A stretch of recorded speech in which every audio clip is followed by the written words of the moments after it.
التمرين التجريبي أو التمرين الخامس. نركب الدارة الكهربائية الموضحة بالشكل 4 والمؤلفة من مولد كهربائي للتوتر الثابت دونك مكثفة غير مشحونة سعتها سي ناقلين أوميين مقاومتيهما R1 إيكال 1 كيلو أوم و R2 غير معلومة أي مجهولة. قاطعة كهربائية ك نوصل الدارة الكهربائية برسم اهتزاز مهبطي بذاكرة كما هو موضح على الشكل 4 ثم نغلق القاطعة ك في اللحظة t إيكال 0 فنشاهد على الشاشة المنحنيين البيانيين. أعطانا المنحنى البياني الأول A والثاني B. لاحظوا مليح دونك الشكلين اللي عطاهم لنا هذا رسم اهتزاز المهبطي U en volt. نوزافون هذا لو A جايب لا فورم هذه هذا هو لو A وعندنا جوستومون لو B جاب لا فورم هذه تناقص حتى الانعدام هذا هو B. المطلوب السؤال الأول أرفق بكل أو كل منحنى بالمدخل الموافق له مع التبرير. هذا هو أول سؤال. لا بروميير دي شوز أنا نوصيكم برك على حاجة سي كو المدخل هذا عملنا باللي سيقيس تغيرات فرق الكمون اللحظي بين طرفي الناقلة الأم ويمثل في آن واحد شدة التيار الماء في الدار لأن UR2 هو R2 فوا I. دونك اوتوماتيكمون كو هنا كي نرسمو U1 كي اللي قاعد نشوف بعد انا حنسميه U1. U اعلى هو نفسه الموافق للمدخل Y1 و U2 هو التوتر اللي راح يرسمه المدخل Y2. صافي دير المدخل Y2 عمركم شنو حيصور؟ راح يصور لكم مجموع مكثفه وناقل اومي التوترين بين طرفي مكثفه وناقل اومي. شوزي سور ظاهره الشحن المكثفه تذكر ظاهره الشحن المكثفه ما الذي سيزداد؟ عملنا باللي كيو تزداد تدريجيا يو سي يزداد لكن هذا قاعد يزيد. كون نكتبوا قانون جمع التوترات هذا بلس هذا ايكال او لكن يو سي يزيد لو يو ار 1 و لو يو ار 2 المجموع تاعهم لابد ان ينقص. وكي نكتب المجموع تاعهم ذهنيا فقط كي نكتب هذا يو ار 1 بلس يو ار 2 اللي يمثل لكم جوستومون التوتر بين طرفي الناقلين الأميين أو التوتر المكافئ للناقلين الأميين سنجد أنه R1 بلس R2 فوا I. كي تقولوا هذا ينقص في ظاهرة الشحن لكن هذا ينقص سي با لو R1 et لو R2 اللي راح ينقصوا سي لو I اللي راح ينقص. شدة التيار تنقص نريزوني بركا لكن شدة التيار تنقص. ما الذي يحدث لكل من UR1 اللي هو R1 فوا I و UR2 اللي هو R2 فوا سيتادير واش راح يصرى هذا وهذا بيان سور في زوج راح يكونوا متناقصين. دون سو نفهم بلي UR2 اللي راح يرسموا Y1 المدخل Y1 سيرسم تغيرات فرق الكمون اللحظي بين طرفي هذا الناقل الأمي. نقول له هذا الدارة تاع الشحن بعد تحقق فيها عملية الشحن وزيادة Q وزيادة QC لابد أن يتناقص UR2 سيتادير يتناقص هذا التوتر اللي حنسميه U1 التوتر الذي يقيسه المدخل Y1 لابد أن ينقص. شكون منهم اللي قاعد ينقص؟ هذا خلاص صافي دير كو هذا هو U1 صافي دير كو هذا هو UR2 متفقين.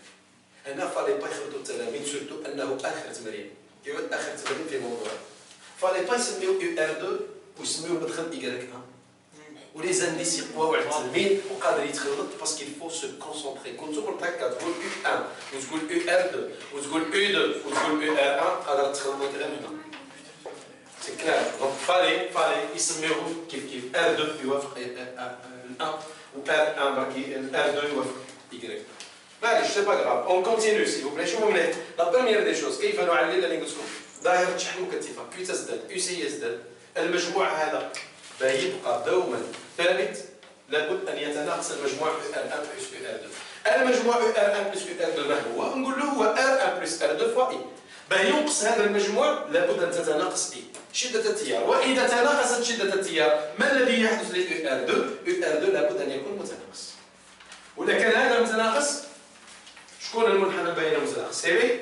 دونك بي نقول هو UR2 أي يمثل هذا التوتر U1 اللي سميته لنا هذا هو التبرير. إذا المنحنى البياني A وش المنحنى البياني B يمثل التوتر بين طرفي الناقل الأومي R2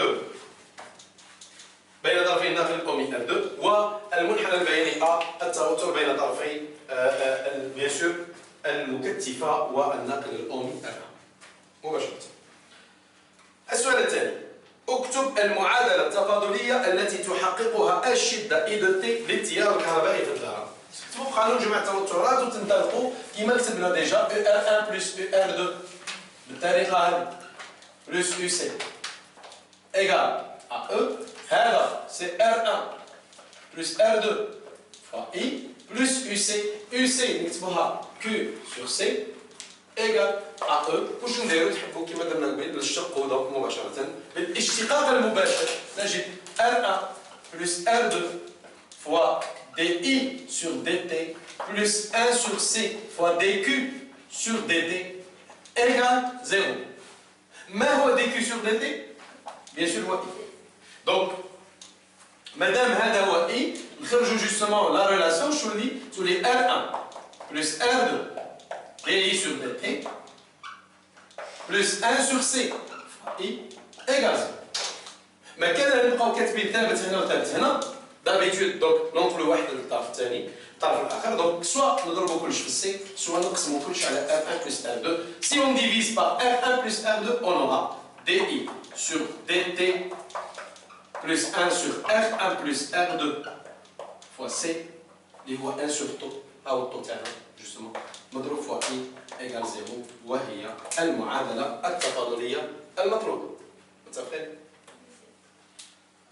هذه هي المعادلة التفاضلية التي تحققها شدة التيار. السؤال الثالث: أوجد عبارة الشدة I0 للتيار الأعظمي المار في الدارة.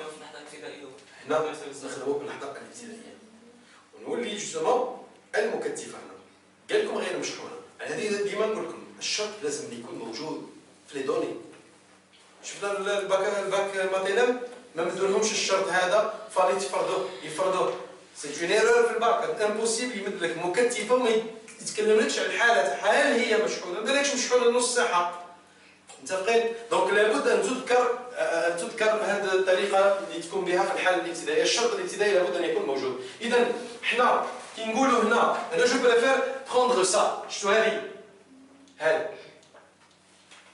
جو بريفير الناس هذه ونقول بلي هذه كنا نرقمها باريزونت واحد واستخدام الشرط الابتدائي في هذه. هل يمكن ايجاد عباره شده التيار I0 للتيار الاعظمي المار في الدائره؟ بيان سور هي الشده في البدايه لان الشده قلنا قاعده تناقص حنا عللنا بها. ما دام الشده قاعده تناقص دونك الشده العظمى تكون في اللحظه صفر. ما دام ذكرنا قبل بلي قاعده تنقص اعظم شده تكون اذا في اللحظه T إيكال 0. فعند T إيكال 0 واش نقولوا؟ من واحده عند T إيكال 0 واش نكتبوا R1 plus R2 fois le I واش نكتبوا I0 plus Q قدام 0 باسكو قالنا غير مشحونه دونك Q دو 0 نكتبوها 0 لانها غير مشحونه تساوي ماذا؟ تساوي E. dans ce cas I0 ماذا يساوي؟ نقول له هو E sur R1 plus R2. اسك استخدمتوا طريقه اخرى؟ قال لكم هذا هنا المشكل كيقول لك اوجد العباره وليس اكتب العباره. كون يقول لكم اكتبوا العباره اكتبوها. صحيح يقول لك اوجدها لازم تلقى لاسوس كيف كومون لا ديتيرميني اي متناقصه يا جماعه صافي ندير اعظم شده في اللحظه صفر تكتبها له هكا. بما ان الشده اي متناقصه مع مرور الزمن فاعظم قيمه للشده متى ستكون عند اللحظه T إيكال 0. نستخدم المعادله التفاضليه في استخراج هذه الشده. السبب